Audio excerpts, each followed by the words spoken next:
हमने forest department से कहा कि भैंस के पाड़े मंगवाइए या फिर मंगवाइए बड़े साइज की बकरी और उन्हें अलग अलग लोकेशन पर बंधवा दीजिए। 4 घंटे तक जंगल में हमने और भी ढूंढने की कोशिश की, जानकारी इकट्ठा करने की कोशिश की इस नरभक्षी तेंदुए के बारे में, लेकिन कोई भी नई जानकारी हमें मिली नहीं।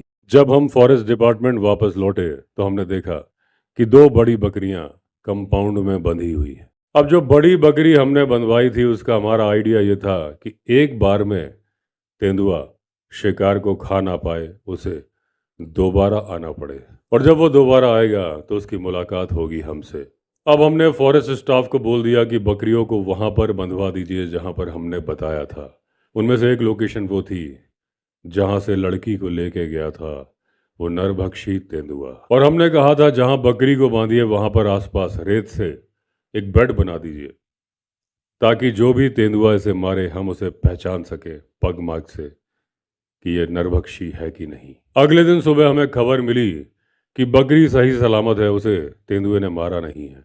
लेकिन गांव वालों ने हमें बताया कि जो लोग बकरी को बांधने के लिए गए थे पूरी रात उन्होंने दारू पी पेड़ के नीचे बैठ के और वहीं पर सो गए। ये मालूम चलने पर हमने उन्हें काफी डांटा फटकारा और उनसे बोला कि तुम लोग भाग्यशाली हो कि आज जिंदा खड़े हो। अगर मैनीटर वहां पर आ जाता तो दोनों में से एक की मौत तो तय थी। उसी दिन शाम को ये फॉरेस्ट स्टाफ, जिसे कि शूटर बना के फॉरेस्ट डिपार्टमेंट ने भेजा था चौखुटिया, एक दुकान पर बैठा था। लोगों ने उंगली से इशारा दिखाया कि वो रहा मैनीटर।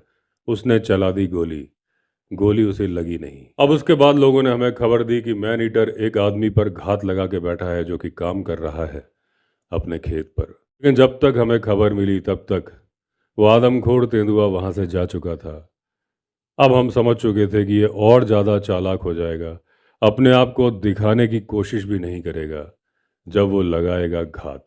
जब हम उस जगह पर इन्वेस्टिगेट करने के लिए पहुंचे जहां पर वो बकरी बांधी गई थी, वहां पर प्लास्टिक पड़ी थी, सिगरेट के बट पड़े थे और पड़ी थी बीड़ियाँ।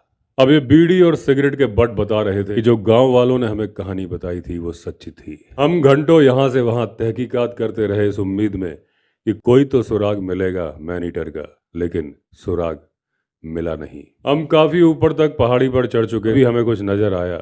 सूरज की रोशनी में दूर कुछ चमक रहा था। हमसे करीब 100 फीट की दूरी पर था, नीचाई पर। जब हम वहां पर उतरे तो देखा एक बच्चे की खोपड़ी थी। काफी पुरानी खोपड़ी थी, उस पर जरा सा भी मांस नहीं था। करीब करीब वैसी ही खोपड़ी थी।